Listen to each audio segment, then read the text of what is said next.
I'm Steph with Board Insiders, and this is your homemade splitboard 101. Board Insiders, your snowboard resource. And this is my homemade splitboard. I took a 157 GNU Barrett Christie from a couple years ago. Picked it up off Craigslist for $100. Went ahead and bought a split kit online for $175. And now I'm riding backcountry powder every day. No lift lines, no crowds, a whole mountain all to myself. Takes quite a bit of work to get it done. First thing you need to do is get a table saw and build a jig. You build a jig that's a big wood piece that screws in, and you keep extended pieces of the wood out so that you have a long straight edge, and you basically just push her through the table saw and make sure it's steady and make sure it's one long smooth movement. We messed up a couple times. We had some practice boards and it took a few times to learn how to get the board exactly right and flat and straight. But once I got that done, show you the edge here.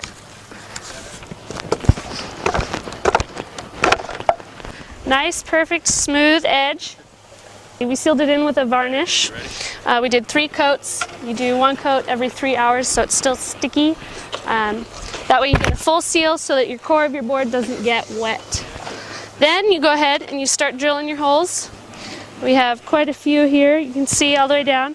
The split kit actually comes with a template so that you can set your angles that you want your bindings and where exactly you want to put these. Be sure to put your hooks where it's flat. If you put them at the angle here, it's not going to line up straight. After you drill all the holes, you also have to epoxy in all of the holes on the back side so that nothing gets ripped out. And we did a nice base grind on it so it's all flush and smooth. I got my split kit at backcountry.com and it was $175 plus tax. It saves you money, really. You buy a brand new split board from the shop and it's going to be anywhere from $800 to $1,000. I paid a total of less than $300 for this board, and when I put it together, it is just as solid as the store-bought one. The only advantage to the store-bought that I've seen is the inside edge.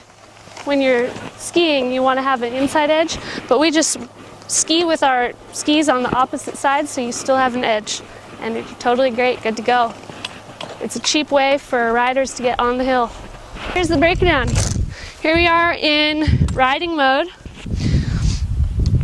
All we do is we take this pin, pull the pin out, slide your puck off, and typically your binding would be mounted to this plate. Take your other one off. Then you're gonna take off these end caps here,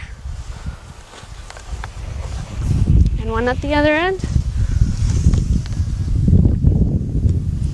And then you stand up and you're gonna give it a little tap on your toe and it breaks apart. Then we put them opposite because we want this metal edge to be on the inside. Take your plate and there's holes at the end. Put them right here in your mounting bracket. Slide the pin in.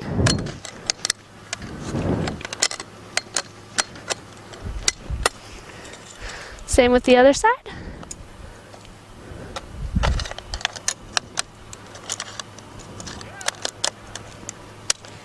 And you're ready to walk.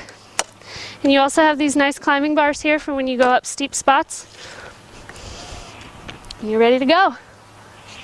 We can ride these things anywhere, even slopes like that. If there was no chair, we could just climb right on up. Yeah, I got this pretty steep hill here, so I'm gonna put up my climbing bars.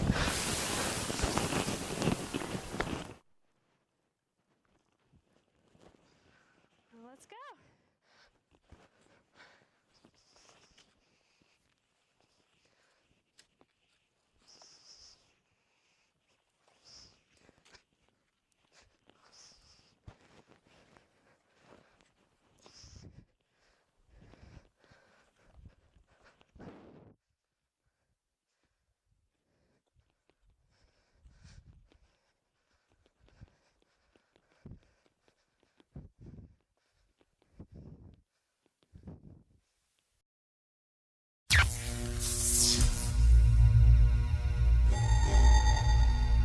For the latest snowboard reviews, check out boardinsiders.com.